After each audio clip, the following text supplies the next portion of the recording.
समर्थ. अवधूत चिंतन श्री गुरुदेव दत्त. स्वामी कृपा या चॅनलमध्ये सर्वांचं खूप खूप मनापासून स्वागत. तर बघा, आज आपण बघणार आहोत विजया एकादशीच्या दिवशी आपल्याला सरकारी नोकरीसाठी आणि कर्जमुक्तीसाठी एक उपाय करायचा आहे. तर तो उपाय काय आहे आणि ही एकादशी 13 फेब्रुवारी 2026ला आहे. या दिवशी वार आहे शुक्रवार. तर बघा, आपल्याला हा खास उपाय करायचा आहे. तर व्हिडिओ शेवटपर्यंत नक्की बघा. पुन्हा एकदा सर्वांना श्री स्वामी समर्थ. विजया एकादशीच्या दिवशी कर्जमुक्ती आणि सरकारी नोकरीत यश मिळवण्यासाठी भगवान विष्णूंची विशेष पूजा करणे फलदायी मानले जाते. या दिवशी संध्याकाळी तुळशीसमोर तुपाचा दिवा लावून ओम नमो श्री भगवते वासुदेवाय नमः या मंत्राचा 108 वेळा जप करायचा आहे. आपल्याला या दिवशी केळी, पिवळे कपडे दान केल्याने आर्थिक अडचणी सुद्धा आपल्या दूर होतात आणि नवीन नोकरीच्या संधी सुद्धा आपल्याला उपलब्ध होतात. आता कर्जमुक्तीसाठी खास उपाय कोणता आहे? तर आपल्याला संध्याकाळी करायचा आहे. हा उपाय सूर्यास्तानंतर तुळशीपाशी आपल्याला रोज एक तुपाचा दिवा आणि धूप लावायचे आहे. हे केल्याने काय होईल असं म्हटलं जातं, ज्या ठिकाणी रोज अंगणामध्ये तुळशीपाशी तुपाचा दिवा लावला जातो त्या ठिकाणी लक्ष्मी माता सतत वास करत असते असं म्हटलं जातं. देवीला सुवास म्हणजे एखादा अगरबत्ती असेल किंवा एखादं धूप असेल, असा खूप छान सुवास जिथे दरवळत असतो तिथे लक्ष्मी वास करत असते असं सुद्धा म्हटलं जातं. म्हणून या दिवशी आपल्याला तुळशीच्या रोपाजवळ धूप दीप लावायचा आहे, तुपाचा दिवा लावायचा आहे. हा सुद्धा कर्जमुक्तीसाठी खूप खास उपाय आहे. या दिवशी आपल्याला तुळशीची 3 पाने श्रीकृष्णाला सुद्धा व्हायची आहेत. श्रीकृष्णाला सुद्धा तुळशीची 3 पाने आपल्याला आवर्जून व्हायची आहेत. ते सुद्धा आपल्याला ओम नमो श्री विष्णवे नमः किंवा ओम श्री नारायणाय विद्महे वासुदेवाय धीमहि तन्नो विष्णू प्रचोदयात या मंत्राचा जप करत करत तुम्हाला 3 तुळशीची पाने सुद्धा तुम्हाला श्रीकृष्णाच्या मूर्तीवरती व्हायची आहेत. आता जो उपाय खूप महत्त्वाचा आहे तो एक छोटी वाटी घ्यायची आहे. त्यामध्ये आपल्याला थोडंसं पाणी घ्यायचं आहे. त्यामध्ये आपल्याला चिमूटभर हळद टाकायची आहे आणि त्याच्यामध्ये आपल्याला कच्चं दूध घ्यायचं आहे. हा उपाय कधी करायचा आहे? तर हा उपाय तुम्ही शुक्रवारी, आता बघा एकादशीच्या दिवशी तुळशीला जल अर्पण करत नाहीत, मग तुम्ही हा उपाय त्याच्या दुसऱ्या दिवशीपासून सुद्धा करू शकतात. म्हणजे शनिवारपासून करू शकतात किंवा रविवारपासून, कुठल्याही दिवसापासून करू शकतात. तुम्हाला करायचं म्हणजे मंगळवारपासून सुद्धा तुम्ही करू शकतात. तर काय करायचं आहे, किंवा एखाद्या पौर्णिमेपासून सुद्धा करू शकतात. पण म्हणजे हे जे काही जल अर्पण करायचं आहे त्याच्यामध्ये आपल्याला थोडंसं पाणी आणि त्याच्यामध्ये हळद अर्पण करायची आहे.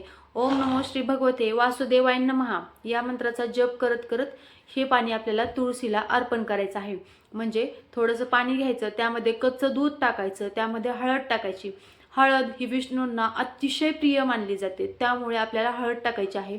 आणि ओम नमो श्री भगवते वासुदेवाय नमः या मंत्राचा जप करत करत तुम्हाला शनिवारपासून रोज ही सेवा करायची आहे. असं केल्यामुळे तुम्हाला कर्जाचा बोजा आणि आर्थिक तणाव कमी करण्यास मदत होते. तसेच या दिवशी आपल्याला पिवळ्या रंगाचं दान करायचं आहे. दानाला सुद्धा तितकंच महत्त्व आहे. सेवेबरोबर दान करणं सुद्धा तितकंच महत्त्वाचं आहे.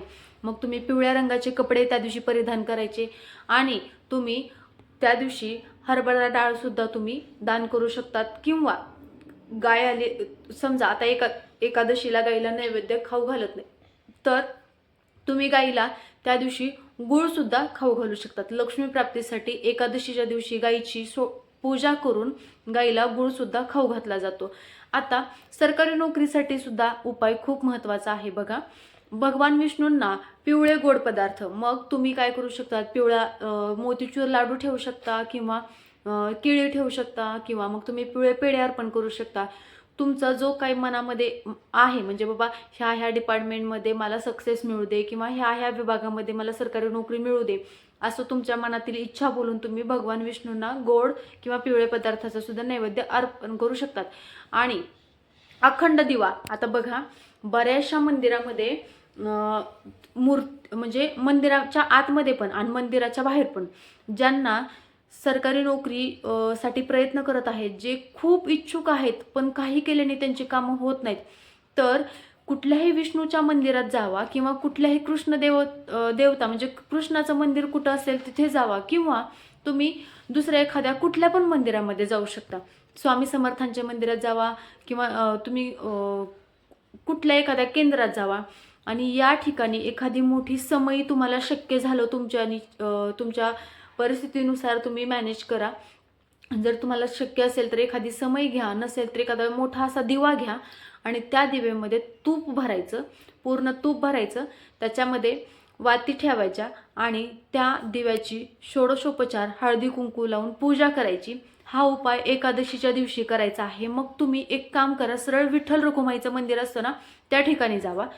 त्या ठिकाणी गेल्याच्या नंतर त्या दिव्याची पूजा करायची आणि संकल्प करायचा की माझं ह्या डिपार्टमेंटमध्ये सिलेक्शन होऊ दे, अशी अशी एक्झाम आहे, त्या एक्झामचं नाव सांगा, त्या डिपार्टमेंटचं नाव सांगा, मला या परीक्षेमध्ये किंवा या एक्झाममध्ये मला सक्सेस मिळू दे, म्हणून हा दिवा मी अखंड तुमच्यासमोर प्रज्वलित करणार आहे, असं बोलून तुम्ही परत नंतर तो दिवा तिथे प्रज्वलित करायचा, दर्शन घ्यायचं, तुमच्या मनातला संकल्प बोलायचा, नैवेद्य अर्पण करायचा आणि याबरोबरच तुमची मेहनतसुद्धा चालूच ठेवायची. म्हणजे तुम्ही जो अभ्यास करणार आहात हे सुद्धा तुमची मेहनत चालूच ठेवायची आहे. अध्यात्माबरोबरच मेहनतीला सुद्धा खूप म्हणजे हे आहे, खूप महत्त्व आहे. हे सगळं झाल्याच्या नंतर मग तुम्हाला रोज विष्णू सहस्रनाम जर शक्य झालं, हा म्हणजे ज्या दिवशी तुम्ही तुपाचा दिवा प्रज्वलित केला आहे त्या दिवशी ओम नमो श्री भगवते वासुदेवाय नमः या मंत्राचा जप करायचाच आहे कंटिन्यू. आणि तिथे पण तुमचा दिवा प्रज्वलित झाल्याच्या नंतर सुद्धा तुम्ही ओम नमो श्री भगवते वासुदेवाय नमः या मंत्राचा तिथे 11 वेळा, 21 वेळा किंवा 108 वेळा जप करा. घरी आल्याच्या नंतर तुम्ही सुद्धा मग रोज या मंत्राचा 108 वेळा जप करा, नाहीतर 21 वेळा करा, नाहीतर 11 वेळा करा. आणि तिथून पुढं आल्याच्या नंतर तुम्ही रोज विष्णू सहस्रनामाचं पठण करणं हे अत्यंत शुभ मानलं जातं. बघा, जे रोज विष्णू सहस्रनामाचं पठण करतात ना त्यांना आयुष्यामध्ये कधीही कशाचीही कमी पडत नाही असं म्हटलं जातं. आणि हे विष्णू सहस्रनामाचं पठण करणं अत्यंत शुभ सुद्धा मानलं जातं, जेणेकरून घरामध्ये सुद्धा वाईट बाधा असतील, शत्रू, पीडा अशा बऱ्याच गोष्टींपासून आपल्यासुद्धा निवारण होतं.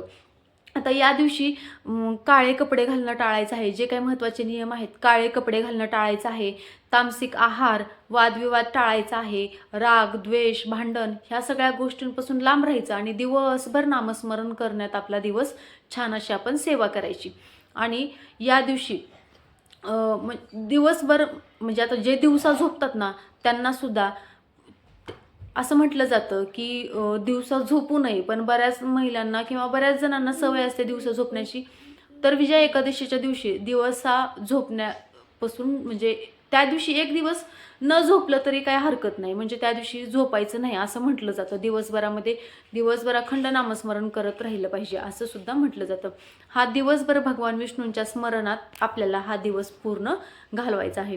आता हे झाल्याच्या नंतर आपल्याला अजून एक उपाय बघायचा आहे. तर तो कोणता? तर शत्रुबाधा आणि अडथळे दूर करण्याचा उपाय बघायचा आहे. एकादशीच्या दिवशी बघा, काळे उडीद असतात ना, हे काळे उडीद एक मूठभर घ्यायचे आहेत आपल्याला आणि ते आपल्या उजव्या हातात मूठ भरून घ्यायचे आणि ओम नमो नारायणाय, ओम नमो नारायणाय असं 21 वेळा म्हणायचं. आणि ती ते उडीद असतील किंवा उडदाची डाळ असेल, ती डाळ आपल्याला वाहत्या पाण्यामध्ये सोडून द्यायची आहे. असं म्हटलं जातं वाईट नजरा, शत्रू, बाधा आपल्या घरातील कमी होतात. हा उपाय केल्याने वाईट बाधा, नजरा, शत्रुबाधासुद्धा कमी होतात. आणि आता मी तर तुम्हाला उपाय सांगितलाच. अडकलेली कामंसुद्धा पूर्ण होण्यासाठी तुळशी मातेजवळ तुपाचा दिवा लावायचा आहे. तो दिवा लावताना सुद्धा तुम्हाला विष्णूंचा जप करायचा आहे. त्यामध्ये सुद्धा चिमूटभर हळद टाकायची आहे. हा सुद्धा उपाय खूप महत्त्वाचा आहे. त्याचबरोबर तुळशीला 11 प्रदक्षिणा घालायच्या आहेत. ओम श्री विष्णवे नमः म्हणत सुद्धा तुम्हाला 11 वेळा प्रदक्षिणा घालायच्या आहेत. हा उपाय केल्याने लक्ष्मी आणि विष्णूची कृपा होते. घरामध्ये धन, शांतता आणि कृपासुद्धा मिळते. आणि आपल्याला बघा, आता तुम्हाला जे काय उपाय होते ते छोटे छोटे सरकारी नोकरीसाठी, कर्जमुक्तीसाठी आणि शत्रुबाधा, अडथळे, लक्ष्मीप्राप्तीसाठी हे उपाय सांगितले आहेत. नक्कीच या उपायांबरोबरच आपल्याला आपली मेहनतसुद्धा तितकीच महत्त्वाची आहे. तर बघा, व्हिडिओ आवडला असल्यास लाईक करा, शेअर करा, कमेंट करा आणि व्हिडिओ शेवटपर्यंत नक्की बघा. श्री स्वामी समर्थ सर्वांना पुन्हा एकदा.